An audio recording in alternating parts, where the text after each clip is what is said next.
मोदी और पुतिन ने मिलकर खेला मास्टर स्ट्रोक। दुनिया को हवा तक नहीं लगी। मोदी ने अपने इशारों पर दुनिया को घुमाया। अब जाकर दुनिया को समझ में आया, मोदी की वजह से समाप्त होने वाला है रूस और यूक्रेन का युद्ध।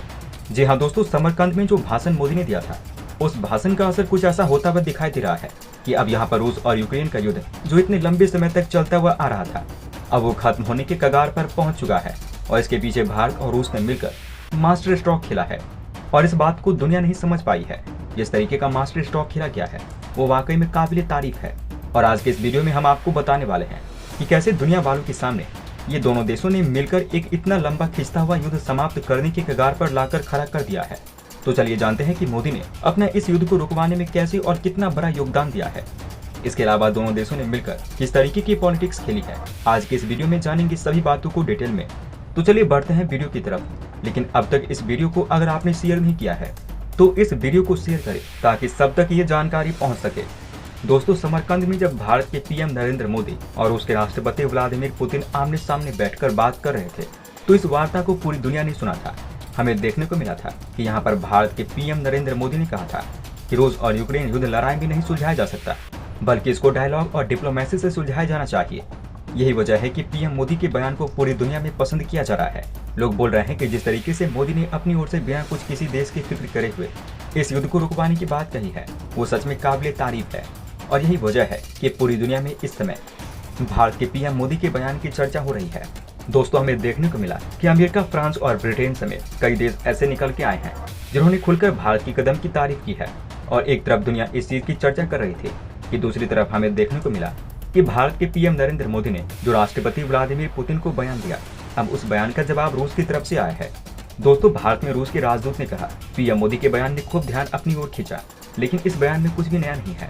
उन्होंने आगे कहा कि पीएम मोदी ने दोनों देशों के बीच में अटूट मित्रता का भी हवाला दिया था, लेकिन पश्चिमी देशों ने मोदी के उस बयान का इस्तेमाल किया जो उनको ठीक लगता है। लेकिन उन सभी देशों ने उन बयान से दूरी बना ली है जो उन्हें पसंद नहीं आया, या जो बयान उनके काम का उनको नहीं लगा, उस बयान पर उन्होंने ध्यान नहीं दिया। आगे उन्होंने रूस यूक्रेन के युद्ध को लेकर कहा, रूस का दृष्टिकोण भारत से बिल्कुल अलग नहीं है। और उन्होंने आगे यह भी बताया है, पिछले 15 सालों से रूस कोशिश करने में लगा हुआ था कि रूस यूक्रेन के साथ एक शांति वाला समझौता कर ले। दोस्तों, आपकी जानकारी के लिए बता दें कि समरकंद में पीएम मोदी का दिया गया बयान और फिर पुतिन की उस पर सहमति जताना दोनों नेताओं का बड़ा मास्टर स्ट्रोक था। पीएम मोदी ने पुतिन से बात की थी, जो कि वो तब से करते आ रहे हैं जब रूस और यूक्रेन का युद्ध शुरू हुआ था। समरकंद में तो पीएम मोदी ने सिर्फ अपनी बात को फिर से दोहराया था। इस बयान से भारत को तो फायदा मिला, लेकिन इस बयान के पीछे बताया जा रहा है पुतिन का भी हाथ है, क्योंकि यहाँ पर पुतिन अब इस युद्ध को लंबा खींचना नहीं चाहते हैं।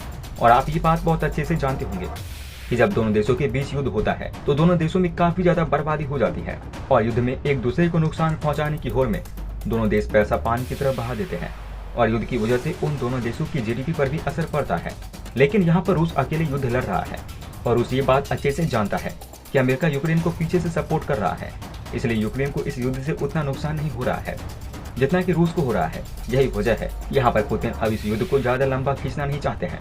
आपकी जानकारी के लिए बता दें कि रूस इस युद्ध से निकलने के लिए जल्द से जल्द कोई न कोई रास्ता ढूंढने की कोशिश में लगा हुआ है, और अब पुतिन को वही रास्ता पीएम मोदी के बयान में मिल गया है। और पुतिन का जो मकसद था कि यूक्रेन के जिस हिस्से में उन्हें कब्जा करना है, वो उन्होंने पहले ही कर लिया है। और अब पुतिन का अगला दाव है कि पुतिन इन जगहों पर जनमत संग्रह कराएंगे। हमें यह भी देखने को मिलता है कि इन जगहों पर ज्यादातर लोग रूस की भाषा ही बोला करते हैं, और माना ये जा रहा है कि जनमत संग्रह में ये लोग रूस के साथ जाने में ही वोट करेंगे। और माना जा रहा है कि जनमत संग्रह होने पर पुतिन इस युद्ध को पूरी तरीके से समाप्त कर देंगे। वैसे पुतिन के इस कदम से आप कितना ज्यादा सहमत हैं, हमें नीचे कमेंट बॉक्स में अवश्य लिखकर बताएं। दोस्तों, दूसरी तरफ हमें देखने को मिलता है कि पाकिस्तान को जब मौका मिलता है वो भारत की बुराई कर देता है, फिर वो नहीं देखता वो कहाँ खड़ा है और कहाँ नहीं खड़ा है। हमें देखने को मिला कि संयुक्त राष्ट्र महासभा में पाकिस्तान ने कश्मीर का मुद्दा उठाने को बेहतर समझा। इसके अलावा हमने देखा कि पाकिस्तान ने भारत के विरोध में कई बयान जारी किए हैं, और अब भारत की तरफ से पाकिस्तान को इसका मुंहतोड़ जवाब दिया गया है। और ये जवाब पाकिस्तान के लिए जरूरी भी था। जिस तरीके से पाकिस्तान अपनी औकात को भूल जाता है और भारत से बराबरी करने चलता है, भारत का विरोध करने चलता है। लेकिन अगर भारत के साथ इस समय पाकिस्तान रहता तो इस समय पाकिस्तान की आर्थिक दिक्कतों से उभरने में भारत पाकिस्तान की बहुत मदद कर सकता था। लेकिन कभी भी पाकिस्तान ने भारत को अपने साथ रखना बेहतर नहीं समझा है, और यही वजह है कि आज पाकिस्तान दुनिया के हर एक देश में जाकर भीख मांगता है, लेकिन कोई भी देश पाकिस्तान को भीख देना बेहतर नहीं समझता है। दोस्तों, हमें देखने को मिला है कि पाकिस्तान को जब भी कोई मंच मिलता है तो वह उस मंच से भारत के खिलाफ खुलकर जहर उगलने लगता है। पाकिस्तान ये बात बहुत अच्छे से जानता है कि इस समय भी अगर कोई मदद कर सकता है तो वह भारत है, लेकिन फिर भी यहाँ पर पाकिस्तान अपनी हरकतों से बाज नहीं आता है और मंच पाते ही उनके अंदर जितना भी जहर होता है सबका सब भारत के विरोध में उगलना शुरू कर देता है। इसके अलावा हमें देखने को मिला कि यूएन में भारत की तरफ से भी पाकिस्तान को मुंहतोड़ जवाब दिया गया है। संयुक्त राष्ट्र में भारत के प्रथम सचिव मिजिटो ने शांति और सुरक्षा का हवाला देकर पाकिस्तान को मुंहतोड़ जवाब दिया। हमें देखने को मिला कि उन्होंने अपने बयान में कहा, शांति और सुरक्षा तभी कायम हो पाएगी जब सीमा से आतंकवाद पूरी तरीके से खत्म हो जाएगा। उन्होंने पाकिस्तान को भारत के ऊपर झूठे आरोप से पहले पाकिस्तान को आत्मनिरीक्षण करने की याद दिलाई। उन्होंने कड़े शब्दों में कहा कि पाकिस्तान को दूसरे देशों को देखने के बजाय अपने देश को देखना चाहिए। जिस तरीके से आतंकवाद दूसरे देशों में जाकर आतंकवादी गतिविधियों को अंजाम देते हैं, उनको रोकना चाहिए। उन्होंने कहा कि अल्पसंख्यकों के रूप में महिला समुदाय का SOP के रूप में अपहरण कर लिया जाता है और हम इस बारे में क्या निष्कर्ष निकाल सकते हैं। दोस्तों, मिजिटो ने कहा है कि शहबाज शरीफ ने जिस तरीके का बयान जारी किया है वो बेहद निंदनीय बयान है और शहबाज शरीफ ने ऐसा इसलिए किया है ताकि वो अपने देश के हालात और अपने देश में चल रहे क्राइम को छुपा सके। हमें देखने को मिला कि संयुक्त राष्ट्र महासभा में पाकिस्तान के PM ने भारत के विरोध में जमकर जहर उगला। हमें सुनने को मिला कि शहबाज शरीफ ने कहा 5 अगस्त 2019 को भारत ने जम्मू कश्मीर के विशेष दर्जे को बदलने के लिए भारत के अवैध और एक तरफा कदम में शांति की संभावनाओं को और कमतर किया और क्षेत्रीय तनाव को भड़काया और इसी का मुंहतोड़ जवाब देते हुए भारत की तरफ से शहबाज शरीफ की सारी अकड़ को ठिकाने लगा दिया। हमें देखने को मिला कि विजिटो की तरफ से कहा गया है, शांति तभी कायम हो पाएगी जब सीमा यानी कि पाकिस्तान से आतंकवाद पूरी तरीके से खत्म हो जाएगा।